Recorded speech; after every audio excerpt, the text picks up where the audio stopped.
North America loves to bring you on a nice little dive, whereas Europe tries to bring some euphoria in their podcast. But here at the last podcast left, we actually have the best podcast, and it's quite simple.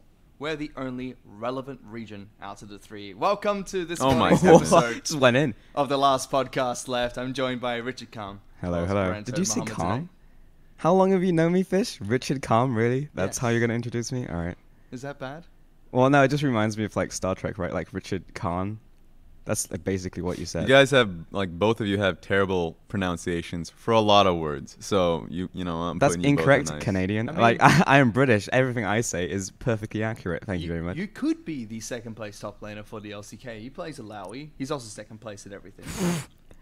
He just keeps going. He actually just keeps on going. This is what happened when I put him on as our host. This Yeah. is the risk that you take. We've got to take over. It's going to have to be a coup, Raz. You and me. I don't understand what you're talking about. We're taking over, Richard. The two-player plays against one color caster today. Well, it seems like either way I have the advantage, right? Because I'm in both teams, so I just get to choose.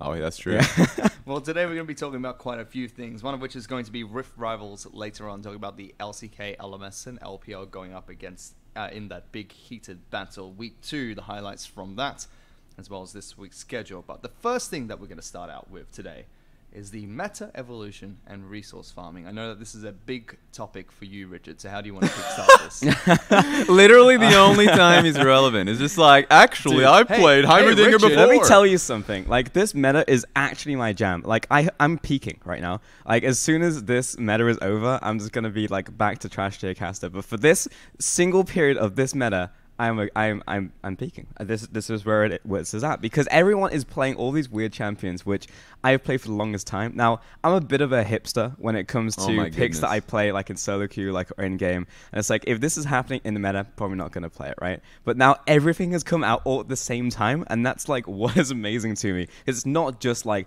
Alawi isn't a big pick, but like looking at Mordekaiser, Yi, Heimerdinger, like all these things are coming all at the same time. I'm just like, I know everything because I have all this useless knowledge that is now actually useful. Yeah, it's super fun, really, just to get into a lot of this, because we've had weeks of this now. Now there's going to be patches in the future that's going to really start hammering out certain gold funneling, because it's uninteractive gameplay. That's crap. That's the idea. But I wanted to always hit on the fact that I felt like there are, and a lot of the LPL games have shown that there are proper counter strategies to it.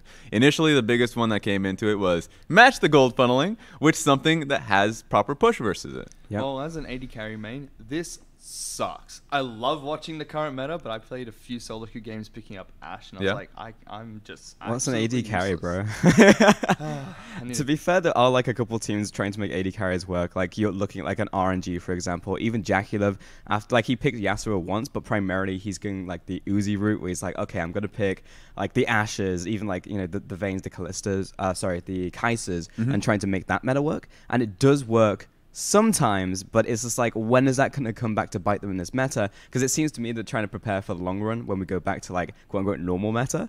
But what if the normal meta never comes back, Raz? That's where your substitutes come into play. Hudia and Maestro are already showing that for Snake. But let's actually dive deep into these strategies, because you are right, a couple of teams are still playing AD carries. Clement was able to show that statistically the top few teams that do run these AD carries have a very high win percentage, but some of the other teams more likely to run bruisers, and that seems to be where they shine the most. So let's start with resource funneling combination. Resource funneling combinations. You got it. You good? Got that. Nailed it. Because there's a Incredible. few different ways to funnel resources. It's fairly new to competitive League of Legends, but I know a couple of boosters that have been in my games have been ruining my solo queue experience with the Master Yi Taric combo. That's the most popular one, but teams have diversified from that as well. Yeah, and then there's the Graves Braum strategy, which also has I would say stronger push potential and stronger skirmishing potential early. So that's one of the examples in which teams are actually trying to counter the Master Yi and Taric strategy. The other ones that we've been seeing are, funny enough, we mentioned Snake because they're the team that has just gone all in from utilizing their support sub. So they now have benched their AD carry, something that Fnatic knows all too well with their own top laner. So that's hilarious to already see. But they've also said that we're actually going to be using Rengar Ivern. So now they have Rengar in the mid lane. Same idea of just skirmishing potential, but he does get pushed in quite a bit. Now, Raz. What's up? What is the name of that combo? You're not doing Oh it You my seem to keep God. dodging around this, not only like just Oh, in casual no. conversation, but also on air. It's You can't not- avoid it. You were the creator, Raz. It is Own not up to it. Rengar Ivan combination, Raz. It is called Babushkat. I literally just took a picture of a cat, and we talked about this last podcast with just me and Frostgearin, and I was like, "Hey, I was on a journey back home.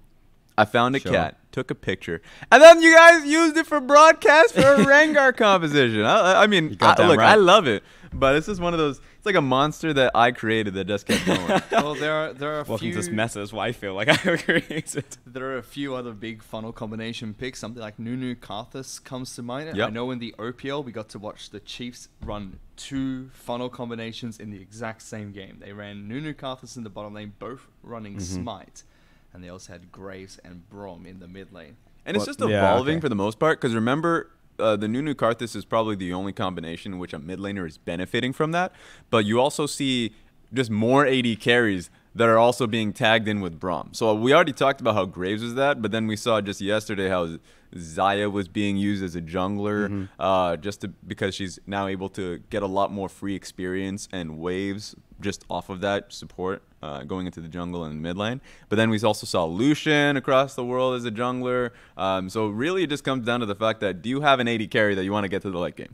Yes? Then excellent. You can utilize a strategy where you have double bruiser bottom lane and AD carry jungler, Yeah. and that's gone to like basically to the maximum. Well, Pulse, what do you think of the mechanics of this matchup? Because Raz was talking about earlier that there's different types of counterplay, but we haven't really seen the funnel versus funnel combination yet. Yes, it's happened a couple of times, but we haven't seen that being the hard go-to unless teams are trying to counter strategies like Master Yi Tarek. But when someone picks up Braves and Grom, normally different strategies are thrown at that to try Well, and throw them off guard. I'm gonna give it to Raz real quick because he has this smile which always like. So okay, so every caster has their way of being like, I want to talk. It's just it can be a tap, like we're meant to use hand signals, but some casters just go off and have their own signals that they do naturally or even without knowing. Raz has this like slight smile that he comes up with, and I look his way on Richard, cast, and I'm like, I know he wants to talk, that's- and I'll give it to Raz. That's when you're meant to say no, Raz. You're not saying Hey! No, but I'm things in actually your head. curious. I want to know what his point Azale's, is. let me talk. It's my turn now. All right. No, but like I love it because you're right about like the counter strategies that people have utilized, and it's like here's the first thing. You're right. LPL is just a weird monster in and of itself because we've for seasons said that we have the best AD carries in the world. We have teams that are defined by their AD carries. So my fear going into this was that they would all just lose their identity. RNG was a big one, right? Suddenly they have to utilize bruisers or find ways around it. No, they said that we actually just prioritize our bottom lane. Best thing about AD carries is that you just have range advantage in the bottom lane. And even though for the most part, if you put in an isolated situation, bruisers come out ahead and they scale better in team fights earlier on because they have quicker power spikes. But then these teams just protect it. That's literally what, like, I would say the only team that's actually slowly maneuvered in towards bruisers or just like mages in the bottom lane has been Rogue Warriors. But for the most part, if you're looking to North America, you see gold funneling versus gold funneling. If you look to Korea, you're seeing a bit of both, but you see quite a few gold funneling as well. But it's really in the LPL, they're just mostly saying that we're running 80 carries, and a good example was an interview or like just a question that was asked to Jin Zhao, where he was just like, I'd like to play Yasuo, but my team values the 80 carries going into the late game, so he's playing more 80 carries because of that. Yeah, and that's what's interesting to me, actually, to bounce off that point, is because, like, do you start putting your AD carry and start running him in the jungle? Because right now we're seeing a lot of junglers becoming the AD carry in that position. Yep. Like, I think of SOFM, and then we get to the late game, and the question is, okay, can SOFM kite correctly? Can the team be there to back him? Because essentially it's SOFM and 4 supports playing an AD carry, and that's the composition. And then they get to late game, they get into that team fight, and then SOFM mispositions because he always goes in, always goes hard, and like, I get it, but if you actually like perform better in the moment with those mechanics that you've built up from literal years of playing AD carry, then wouldn't that be better? So I feel like eventually, with the evolution of this meta, teams will start moving AD carries into jungle. Because it's been great to watch so far. I mean, since Season 1, we have had a couple of players rotate around many different positions. Season 1 was the best example, where we had teams like Epic Gamer actually rotate every single player they had on the team based on what champion they're playing. And it's moving similarly to a kind of meta that Dota bring around, which is you play according to your type of playstyle in the lane itself. Like, bottom lane is not necessarily a hyper carry and support. It could be known as an off lane, and you could send people down there. So it's really cool to see how the meta is going to evolve. And on top of that, it means that we get a whole different viewing experience as well. It's no longer, okay, we're going to watch this team lane swap for the next 20 minutes, as we saw a few patches go back a few seasons ago, nor is it going to be what we saw during Spring Split, which was quite chaotic, especially with stopwatch being introduced, but at the same time, it was quite a similar playstyle, which is they're going to fight very early on the top side of the map, and then we kind of see which AD carry did the best during the mid game and scaled into the late game, and it was just very cookie cutter how the teams played. Now it's been completely shaken up. It's always a different match, and we always see something unique in every single game we see. And that's why I would love to see this expanded a little bit more, this patch to be like fleshed around so there is a possibility to continue gold funneling, because as I already mentioned, there are proper counter strategies. We even had RNG send their dual lane right into the mid lane in one of our sets. So you see that, and you see the skirmishing potential of Camille jungle and Lulu mid, so they try and track the gold funneling comp so they can hit them at their scuttle crab or hit them at their camps. There are actually really cool strats that we've seen to counter gold funneling, and or they're just to all in on it, because we also saw in the OPL literally just a double gold funneling on one composition. So this is what's happening globally, and I would love to see more diversity, more like just kind of like a boost to that strategy. I want to see this kind of live on longer, but obviously like that's something that might get attacked soon. And Raz, like, this is what I love about this meta, because when you have hard counters, they are hard counters. Because before we had hard counters in lane, the matchup's good for you, but it can be swayed by the jungler either way. But now it's like, if you're running a strategy in Champion Select and you don't hide your picks correctly, then maybe what we've actually seen, we've seen like Lissandra come up, right? Into a 1 versus 2 out in the mid lane. I saw that in LCK the other day, and I was just like, this is a hard counter, because then you free up a whole extra member to do whatever they want in that game, while you lock down 2 people on the other team because you can solo wave clear, right? So it's just, it's fascinating to me that teams in Champions League now and with drafts can entirely decide a game before it even starts, and the other team is on them to adapt and make sure they have the tool set by actually giving themselves different ways they can get into the game, because if they don't, it's GG. Which creates a lot of strategy, because in traditional sports we don't see too much of that being utilized. Like, yes, in basketball and football you can run different positions and different set plays, but League of Legends has the complete different approach whereby every team gets a unique set of champions. You have to play around how those champions are played, and also your player's skill set, which is really fun to watch. And that's why I've really enjoyed the current meta, especially as it's matured over the past few weeks, and I think it's going to continue to mature moving into potentially the World Championship. But Riot being Riot, not fun at all. Mute him. Fun. Like, we took away Grave Cigar, you know, just made the game completely unplayable for 80 carries for an entire split. I'm going in on Riot. Someone stop him. And I'll bleep him. I saw a tweet that came out. I from don't associate with this man. I saw a tweet that came out from Doublelift, which was actually quite interesting, and it's the theory behind buffs and nerfs, and why buffs are a lot better for the game, and nerfs actually take away a lot of the fun aspect and actually change the game completely, which is exactly what we saw. A huge nerf came out to 80 carry crit items and a couple of nerfs to 80 carries, and immediately the meta swung completely, which is why I think we should start buffing the weaker things instead of nerfing them. But Riot is going to be nerfing a couple of these strategies. Do you think this is going to change the experience for the game itself? Okay, look, so I think the way that it's currently being handled in balance is the right way to go about it. Micro changes that have bigger impacts in the long run.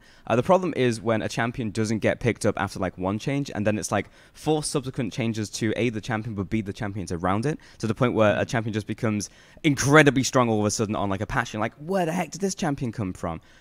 So at the same time, if you're buffing everything, then you have a Dota kind of way at looking at it, because the way that Dota has been patched historically is if something is weak, make everything else, make it stronger, right? So you don't make it weaker, you like bring everything up to the same point, and then it's just like, who's more OP? And someone's slacking, so it's like, all right, buff them again, boys, you know? And it keeps going up and up and up and building on itself. But in a weird way, that's like, they've had a massive evolution of their meta, and they've indeed had gold funding for a long time, because they've kind of just like let it go rampant while also keeping themselves like on the board. I can keep going on this forever, because if you look at like a game like Smash, if you look at Smash, it hasn't been iterated on. Like, you look at Melee, it's been like what, 20 years and they haven't patched it once. Like, so then you have metas that still continue to evolve on technically the same patch. So there really is no right or wrong answer. I just like the micro changes over time, because if you're constantly adding champions he's in overtime. It's just a necessity. I just think that it's cool right now because everything's breaking down. And it's just like everything's viable. Do everything. See, before, like, at the risk of going too deep, and it comes to the patching discussion. I'll dive down with you, buddy. Let's go. The only thing that I want to be able to touch on this is that, as you mentioned about Smash, same issue in terms of Street Fighter, except they actually do have patching, just like very much seasonal. The only thing is having patches is an evolution of players' mentality. Because in Smash, obviously, there's the expectation that what the game is what the game is. If one character like Fox is broken as shit, that's just going to be the game, dog. Yeah. Like, that's what you're going to have to deal with, and you have to basically adapt to it and play better. Right now, League is in a state when you're obviously having every 2 weeks you got a patch going, so adaptation is key. But also you have an idea that things are going to change. And so, you know what? Nerfs come through, buffs come through, and then you're just gonna have to accept it. I like buffs personally because I've played MMOs that have just died because, you know, everything has gotten absurdly broken, and you're like, this is just not rewarding anymore. So like that's a great discussion for me at the very least. I like the way Bounce Teams tries to mix things up. We don't go for the super mega hammer approach and either the butter knife approach. Instead, it's a little bit in between. It does patch every 2 weeks though, which is quite frequent. Imagine if football or basketball changed their rules every 2 weeks. It'd be quite a disaster to watch, but it should be pretty fun to watch at the same time. But it's been a lot of fun, and I think the viewer experience has been great so far, and I hope we get to see similar things, because I think it is going in the right direction, and I'm curious to see how teams adapt to this. But there have been a few teams that have adapted really well so far, especially with the likes of Snake Esports. And I just want to touch on this quickly before we move into the discussion of Rift Rivals, because unfortunately, our overlords of Snake will not be making it to Rift Rivals this time around. Unreal. It's actually kind of sad that, like, when you look at some of these crazy teams, and I know that, like, when we do talk about Rift Rivals, like, the ultimate overlords Griffin, like, you're like, wait a second, these teams that have been surging recently just ain't going. But yeah, Snake, so fun to watch. Please, if you're not an LPL viewer, if you're just kind of like you watch every few games and you're just trying to figure out which team's the best one to watch, Snake is so goddamn rewarding to watch. Just a quick plug. Biasness coming out from Raz there, and myself included. We are massive Snake fans. There is a picture of us giving a big thumbs up with a Snake logo in there as well. Yep. I like creativity and I like confidence. And if we're talking about creativity, that's SOFM. If we're talking about confidence, that's SOFM. Hang on, why don't you like duo queuing with me then, Raz? What the like, I'm basically Snake as a team. Let's move away from that. Subject. But Richard, who are your teams to watch so far? I mean, for me, it really is just Snake. You know, like Snake is just so cool because they're fully embracing the meta. They are the mad scientists, and you're right. I'm sad that they're not going internationally right now because, dude, can we actually just like send them to like a different riff? Right? Can we just like airdrop them in? Because imagine like the waves that they would create. Let's just go to the Rift Rivals in Oceania and be like, hey, LJL, SCA, and OPL, we've got a new team for you. It's Snake Esports. Hello. Drop them in. You guys have fun there. Because it does shake everything up, man, you know? And in the international stage as well, where everyone's like hard prepping, they're just like, guess what? Here comes Katarina Ivan. And you're like, what? Well, there's also another team that has been adapting really well to the current meta. That's going to be the likes of Rogue Warriors. We've seen them experiment not only with the 80 carry hyper carry, but they've also moved towards some interesting and unique picks, and they've always been the meta breakers. That is one of the teams that is going to be heading to Rift Rivals later on. Split a few weeks from now. Yeah, it's so close. Not even, man. Yeah, it's like less than 2 weeks, I think. It's pretty insane. So this is when we're looking towards the LPL teams like Rogue Warriors and how they're shaping up going to Rift Rivals. I was the most worried about Rogue Warriors coming into the split because by the end of last split, they were looking really poor. As a team, they started to really drop off. And even though they ended the split taking third place, it was a hard journey for them. And so, yeah, Rogue Warriors are really adapting to this meta. And I was surprised mostly in SMLZ. Because SMLZ as a player, at first was like hard carry, you know, hyper carry, playing only 80 carries, but now he's playing Karthus, Heimerdinger. This guy's actually just going hard on the mages. He's a wizard. He's literally a wizard in the bottom lane. Yeah, I mean, and that's the thing, because I don't fully agree that like Rogue Warriors have been like the epitome of adapting to the meta, but recently, like they definitely have, you know, and we've seen it from individual players. Like Doinby's being bringing the Kled and the Aatrox to the mid lane. Now, this isn't new. If you've been watching Doinby, like he's been bringing tanks to the mid lane for the longest time. Like, whatever, like Tank Karma, Tank Victor, like let's do it. Like he's the type of guy who would do all this crazy stuff, you know, and he said in interviews that like teams historically haven't let him do it. Now that they are in this current meta, it's perfect for them. And the other question was like, is SMLZ actually going to catch up? Because he is like the OG AD carry, same as like a Uzi or even like a Jaculov nowadays that you're looking to be like just an AD carry. And then he, as you said, busts out the Heimerdinger, and I'm just like, all right, SMLZ, I see it. I see what you're made of. Yeah, that's the thing. I think with this team, remember when we're focusing on their two main carries of Doinb and SMLZ, while we look at them being like exceptional teamfight carries, they're also very much just always have a pulse on the meta. So last split going into playoffs, the first person to pick up Kai'Sa when everyone was calling Kai'Sa like garbage on her first release because her stats were very poor. Kappa. He played it. He picked it up, protected it within the laning phase because only SMLZ and only Rogue Warriors would do that. And he came out ahead immediately, well practiced going into the split. I mean, into the playoff itself. And then obviously this time around, Doinb, great interview with Clement. Always wanted to play Kled because he was a Kled player beforehand. He was like, I played Kled mid when I was on JD. I didn't win with it, but I really loved the champion. And then he picks up Aatrox that was later picked up by Faker afterwards in the LCK.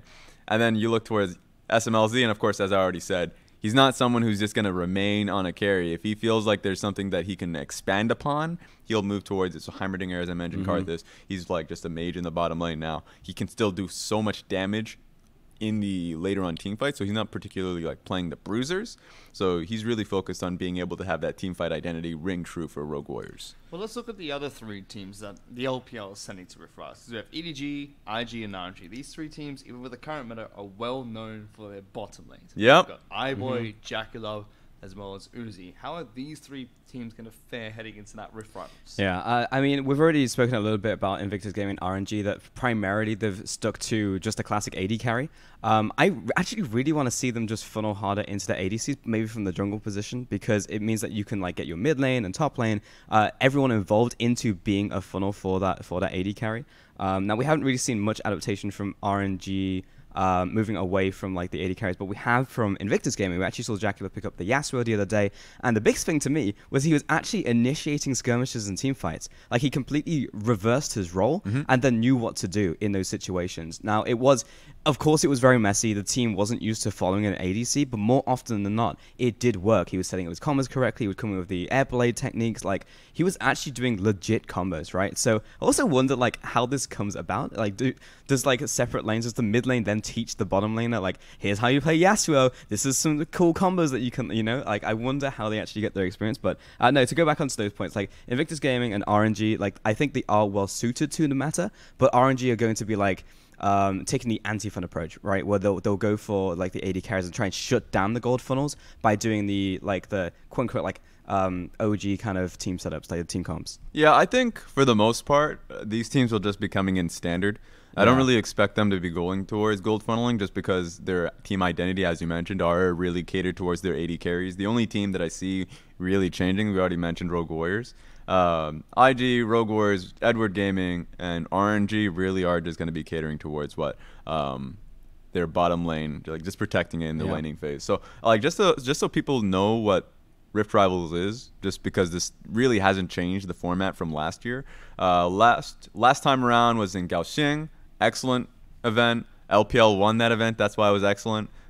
Even better. And then now it's going to be in Dalian in China. Boom, boom. Hey. We got the home court advantage here. And we have the 4 teams from LCK, Kingzone, Afrika, KT, SKT are going to be coming in from Korea.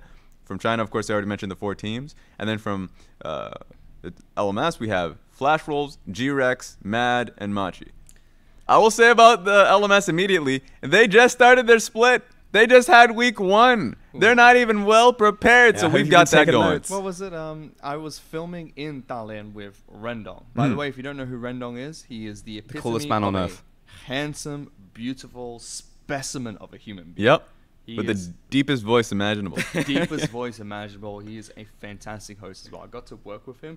Watching him host the show, he just picked up the script, read it, and then threw the script away. Just like complete bad guys don't look at explosions. Yeah. Kind Yep. of style. Did it blow up when it hit the ground? Pretty much. Yeah. that man is actually amazing to work with. But he was telling me, I can't remember the exact ideology and the exact metaphor that he was telling me, but he was saying it's something like skipping stones. Like, RNG is going to start with a stone in your hand when you try to skip a stone, whereas the LMS as well as the LCK, they have to travel 2 Rift Rivals, so they have to start 1 or 2 skips into the river, and eventually the stones all fall into the bottom of the river, but RNG gets that extra head start of starting last. Yeah, Rendon would be the guy to use cool metaphors and Oh my conversations. goodness. So cool. Oh my goodness. Wow. Yeah, that's pretty The excellent. more I learn about him, the more I just like swoon at every interaction. Yeah. But you are right in the sense that the LMS has only just started their first week.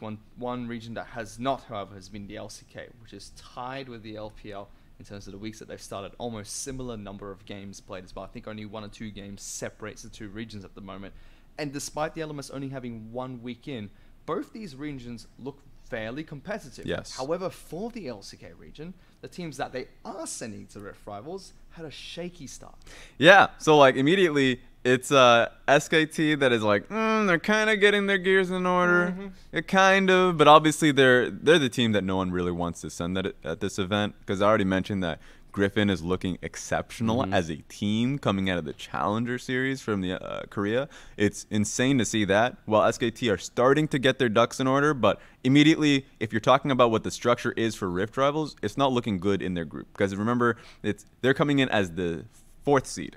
4th seeds go up against each other, 3rd seeds go up against each other, same with 2nd and 1st, and then they go into the actual knockout stage where the 2nd and 3rd place regions will go up against each other, in the 1st place region from the group stage will then, we'll be waiting in the grand finals. And SKT has to go up against Invictus Gaming and Machi Esports. Machi's, obviously, no one's really having high expectations for the teams that are not named Flash Rolls coming out of the LMS, so I would immediately say that Invictus Gaming look pretty damn good in that group. They're the team that should have been able to be first in the LPL to begin with based off their struggles. But then you know what happens. So now they're coming in as 4th seed, so they're the ones essentially looking to break out. 3rd seed, KT, Rogue Warriors, Mad. Rogue Warriors and KT look to be the only team that are going to be competing in that one. While if you're looking to Afrika, Edward Gaming, G-Rex, I would say that one is so much more competitive, because Afrika, of course, 2nd place from LCK, actually had a good start at the split as well. And then Kingzone, RNG, Flash Wolves, that is what I'm talking about. We saw MSI. We know what happened there, and why you cannot count out Flash Wolves. So Flash Wolves are looking exceptional, and if there are any teams from the LMS that are going to be, standouts, it's going to be Flash Wolves. And I would also say Mad, just from the one set that I've seen them, there are some players from that team that actually look really talented, but they play really slowly, and they might get messed up by a few of these teams. So that's like my immediate takeaway as an expectation. Yeah, I mean, these 3 regions are all looking incredibly strong, moving towards Rift Rivals. On top of that, we have Invictus Gaming trying to go to Rift Rivals with the Shy. He just rejoined the team, but we haven't seen him play just yet. Very curious if he's going to play in our match the week later against RNG. That's going to be a big one to watch out for. Yeah. If the Shy returns, and if he had similar form to what we saw from him in Spring Split, now that he should be fully recovered from injury, that's going to be difficult. I mean, that's the biggest thing right now for Invictus Gaming, because just to go what you were talking about there, Raz, I don't know how well Invictus Gaming are going to do at this event, because we've seen them domestically here with Duke in the top lane. Now, the Shy was in the building the other day when they were facing down Suning. Yep. We were like, if they lose a game, the Shy's coming in, like he's going to come in to the top lane, he's going to smash whoever's in front of him, and the game's going to be over. They end up going to game 3 against Suning. The Shy's nowhere to be seen.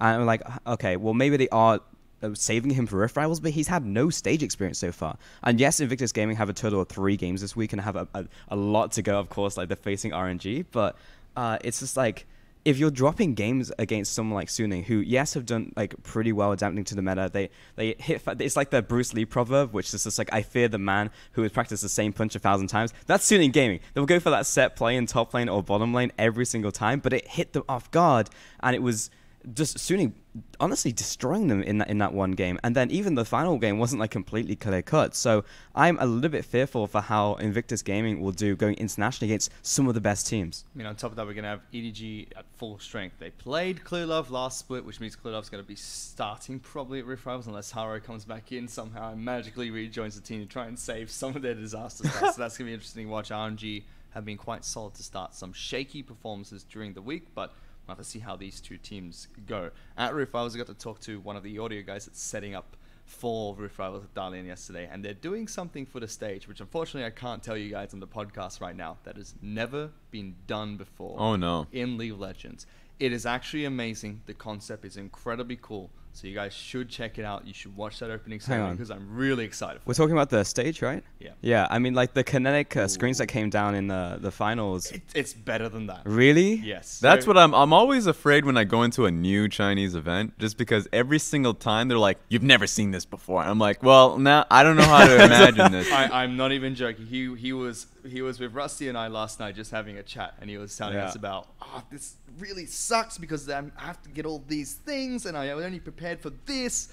But he was like, but it is so cool. So I'm really excited to see that. I'm sorry I can't tell you guys more, but watch the opening ceremony because it's going to be beautiful. What else can it be at this point apart from like a 4D viewing experience? You know what I mean? Like, you two guys, I can tell you once you turn these. All right, sweet. But like we had a dragon at Worlds. We like AR's been like all over the place nowadays. Even better. All right, well I'm gonna hold you to that. No, I don't want to hear this anymore. You're just setting the expectation. Oh, there's gonna be a real live, even better than a real dragon. Even better than that. I'm telling you right now, it is gonna be amazing to watch how that stage is set up for Rift Rivals. Very excited for that. It's happening in about a week's time. So the LPL English Twitter or LOL Esports should have you covered for all the information on the different Rift Rivals around the world. There's 3 others being played, so make sure to tune in for them whenever you can. Support your teams and support your region heading into these events as well. On top of that, we can talk about what happened during week 2 of the LPL, because we already talked about, Rogue Warriors surging and how they've been doing well. Well, Rogue Warriors, they're currently undefeated. Not just in the series they've picked up. Rogue Warriors haven't lost a damn game yet. Yeah, they haven't. They came into this split so damn strong. And I'm going to reference the Doinby interview again, because he said that the reason why they were looking so good is obviously when they came out of Demacia Cup, they didn't do well. They actually lost pretty early on. And so they came in as a promise as a team that they just wanted to be the hardest working team going into this split, and they've proven it. So far, already mentioning that some of the players have come in with new picks, but also they just look a lot more in tandem with each other. In team fights earlier on in the game, it's always been my biggest question is that Flawless isn't able to get any action going in, but this is his split. Not only because they're now a lot more cohesive as a team, but now he can play bruisers. Now he has an early game in comparison to like end of last split where he had to actually go to these level 4, level 6 type of junglers. So you had to actually scale as a jungler. There was no real early game essence to it. That's when he ended up losing his first Lee Sin game. So I think this meta is perfect for Flawless. I think their early game is shaped up much better around him, and I think they're able to get their team fights where they're also just the best team fighting team thus far. I think they've been patching up as they've been going, to be honest. It kind of reminds me of Invictus Gaming last split, where they lost their first game against RNG, and for the first couple of weeks we were just like, oh, I don't know if like Invictus Gaming is really living up to the hype. And we got to like week 4, week 5 when we were going into cross-conference, and we looked at the scorpion, it's like, hang on, they haven't lost a single game since RNG. And it's the same thing with Rogue Warriors right now, because I'm like, oh, they look a bit shaky, initially didn't fully adapt to the meta, and then I look at them now, it's like, hang on, we're in like the middle of week 3 right now, and they're still undefeated. Going into Rift Rivals. So yeah, you're absolutely right. Rogue Warriors are just looking great. They certainly have. Just to touch on Richard's point, he's been looking far into the future, right? Something you have not been doing. Wait a minute. Richard's currently leading the heck yeah, dude. Predictions. I don't want to hear it. Picking up 26 correct predictions so far. I'm just saying, 2017 World's Pick'em champion, by the way. Look. So, by the way, Raz, the 8-ball. We have a magical 8-ball that we shake up to make sure it predicts the games with us as well. Close to Richard, Raz. I understand 25 correct picks so far. Raz, where are you sitting at the moment? In the smart corner, in the smart lounge. Corner at a nice 24 picks below the 8-ball. The reason for this, and immediately people should recognize, this split has been insane.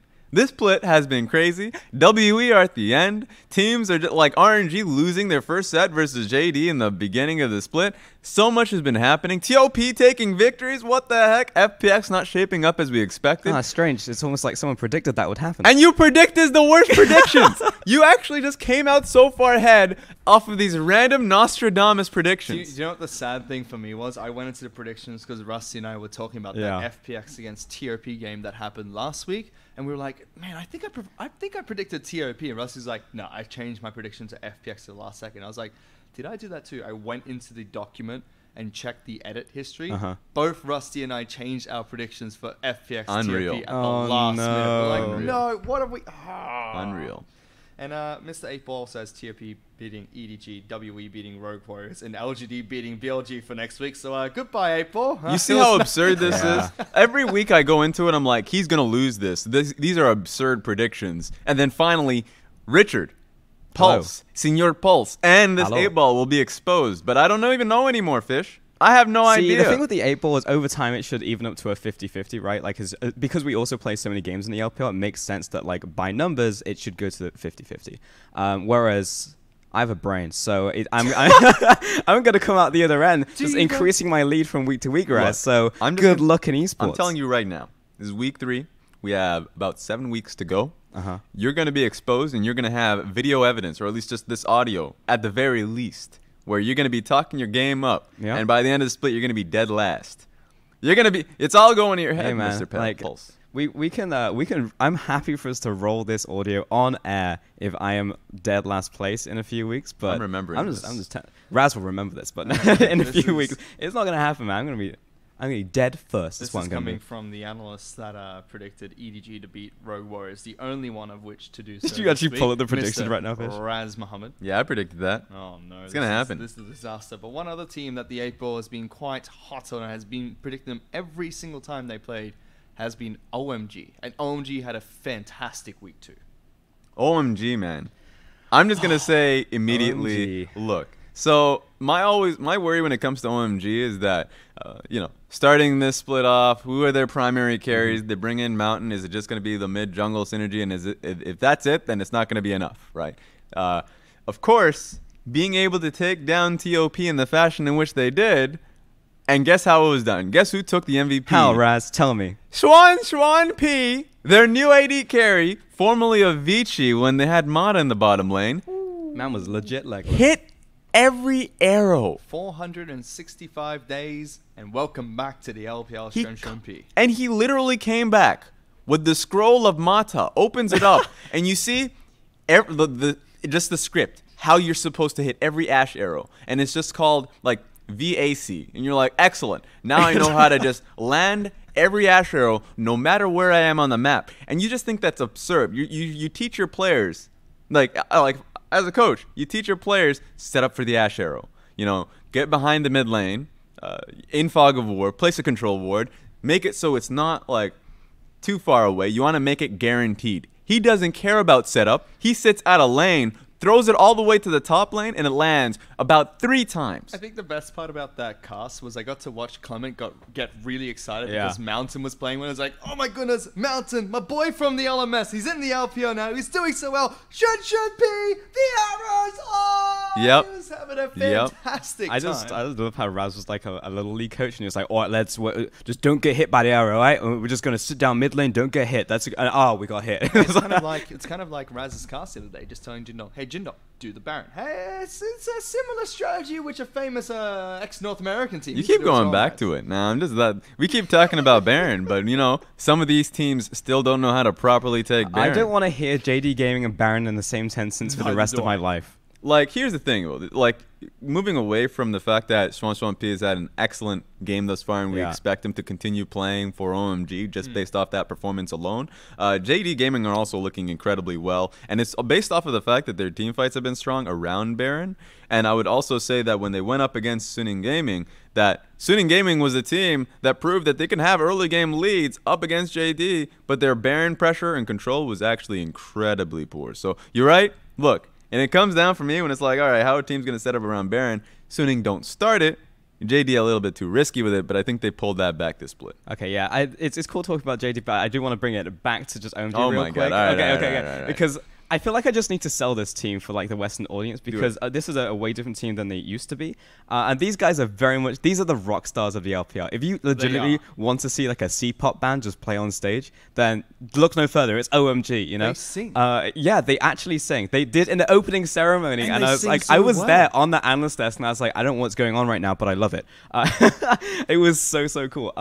But the biggest thing is just like coming into this split, we was like, oh man, if the rock stars actually just washed up right now, like, is this it? Are they dead?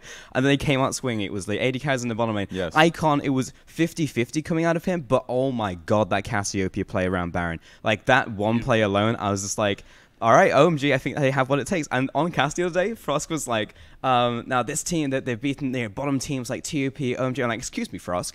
OMG are currently 1 and 2, and in those games, even the series that they started losing, had some sick plays, and they're on an upward trajectory. So I'm just saying, my boys in black, right, the black and white jerseys, they're going to be rising, and you're going to see it in my predictions. They're going to be shooting up. I'm just saying. Hear it from me first. I mean, the 8-ball thinks so too. OMG definitely have been looking good. Icon had the play of the splits in Spring Split, and after that Cassiopeia play, it looks like he's going to hold it for most of summer. It's going to be difficult for someone to beat that. Yeah, just like touching back on OMG as well. It's always been about Icon show. Icon's done very well for himself. Last split comes into this split. He's just needed people around him to carry as well, so it's just not the burden on him. But at the end of the day, you're right. Some of the teammates are coming up strong. Mountain's been having great Nocturne performances, Trundle performances, Jin Zhao performances, and now you're actually seeing reliability out of the bottom lane. I think Chelly's been moving up, and even though now you see competition within that role itself between him and Swanshampi, I think right now OMG, they're rising. I don't think it is enough to propel them back to where they once were as a top 4 team, but is it enough to make it playoffs? I think so. Who knows? I mean, a lot of the teams have been propelling in an upward trajectory. We have teams like Vici, Team WE, FPX, even BLG looking half decent in some of the matches they've played, but not being able to pick up the wins in their series so far. TOP as well surprising a lot of people, going 4 wins, 5 losses so far during this split. Still looking to see if LGD, however, can pick up the slack. But bringing in Y4, it's been looking pretty good for them recently, just not being able to convert into any victories so far, which brings us into this week's schedule, gentlemen. And there's a couple of matches that everyone's going to be wanting to watch. I mean, we have EDG going up against Rogue Warriors also taking on WE, and our match of the week, Invictus Gaming against RNG. What should have been, in my opinion, the finals of the LPL Spring Split, but was a fantastic semifinals. Yeah, that's the thing. It was just our semifinals, and it went to full 5 games in that series. So the ultimate debate after that split was who was really the first, like the best team in the LPL coming out of it, because RNG proved that they were the best in spring after that. Best in the moment because the Shy wasn't playing. Maybe because the Shy just came in, and remember, it's difficult to always bring in an injured member back on towards a team that will still see Duke in this series, but it is a toss-up, and just seeing this rematch alone is exceptional because in a perfect regular season for Invictus Gaming, it was really near perfect because it's only RNG that was essentially taking series off of them. Yeah, the thing for me is just like, even if they play Duke, we can still get a pretty good read of how Invictus Gaming are against RNG, because I don't want to say that like top laners are useless in this meta, but top laners are useless in this meta. There we go. Because you're looking at like junglers, mid lane, bot lane is top lane now. Like the AD carry is playing a bruise on being more relevant than top lane. All right, look, that's a different conversation, but that's the thing, right? Because you can play Duke in the top lane, but you can get a good read on how the bot lane is going to match up, on how the mid lane is interacting with the jungler, and then how they all group up those team fights. But because these games are ending in like 30, 35 minutes, a large majority is the laning phase, and like how they actually pair up. And plus, because both of these two teams are very similar in terms of styles, we also get to see if what's his name, J-Love, whether he can actually do well in the bottom lane if he picks something up like a Yasuo into an Uzi. So we actually get to see that on a really nice, I guess like RNG are kind of the bar, and they actually get to just place themselves against the bar. And are they going to play Limbo, or are they going to like vault over it, right? And that's the question for me. It's very curious because everyone has predicted RNG to win this match except for Raz and myself. So Raz, there we go. Why Invictus Gaming? Invictus Gaming. I think that if we're talking about what happened last split, my immediate take was that Invictus Gaming were a stronger team with the Shy.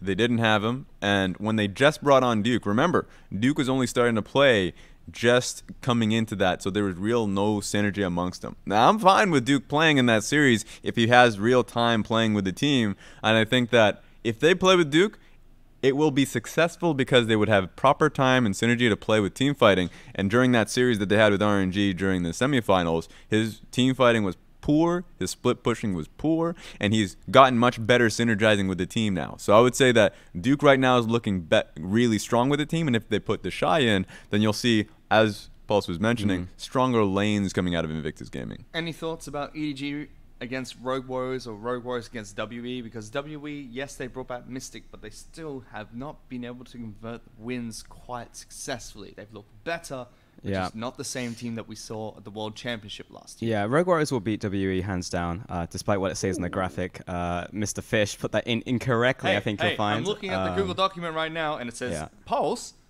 WE. No, that's because you put it in. Okay, look. We're going to have a problem, Mr. Fish. But the other matchup, EDG versus Rogue Warriors, that's a tough one. But I think just based on Rogue Warriors' track record so far, I'm going to say Rogue Warriors again for that. Even though I do think like iBoy is looking very strong right now, I think like the team in general is just maturing in a very linear way. Not like there's not been an exponential boost like we've seen from a lot of teams to split from their adaptation to the meta, but they have been progressing very, very slowly, but in a good direction. They've never really plateaued, in my opinion, and they've only gotten stronger. Yep. I would say just on the two series, once again, Rogue Warriors versus WE, that's just going to be Rogue Warriors flexing 100%. Now, WE can showcase that they're improving as a team, but that's what their goals are going into this one, that they're improving versus a Rogue Warriors, that just showcasing that they are just at that level.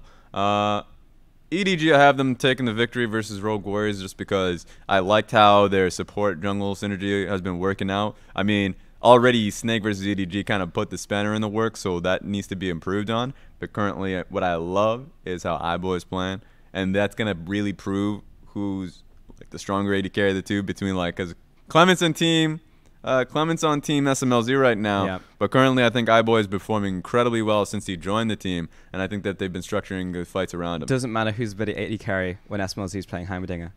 Ooh. That's what I'm saying. Are you on team SMLZ? Heck yeah, I am. Hey, he pulled out the donger. That's all I need to see. But you just said you're okay with you want EDG to win, or at least you're predicting them to win. I can't remember which one I predicted to win. I've got to go check the actual document real quick. I predicted Rogue Warriors. Oh my God, I'm surrounded by the dongers. All right. No, that's fine. That's fine. We'll be talking about this afterwards. /r/no context. Just remember that the English broadcast will be ending on Sunday, so there's not going to be a Monday just because that's when we look towards Rift Rivals. So that's how we drop the mic. Is literally EDG and Rogue Warriors. Boom. For context, the LPL starts every Monday. That's the first day of each week. English broadcast does not currently cover the Tuesday and Wednesday games. However, the Chinese broadcast does have you covered. If you want to get all the updates on the LPL, at LPL English is the Twitter channel to go to. If you want to send any complaints about the LPL, or especially this podcast, at Razzleplasm. That's the channel that we've actually set up on Twitter. Unbelievable. Specifically for your complaints. And that's the end of our show today. Thank you so much, Raz. Thank you so much, Pulse. Hey, thanks for having me. A little bit of a story time. In the LPL, there's a team called LGD. Now, there's also a very famous hot sauce brand in China called Lao Gamma, LGM. LGD is basically an homage to this hot stuff brand, and they're known as Lao Gantie.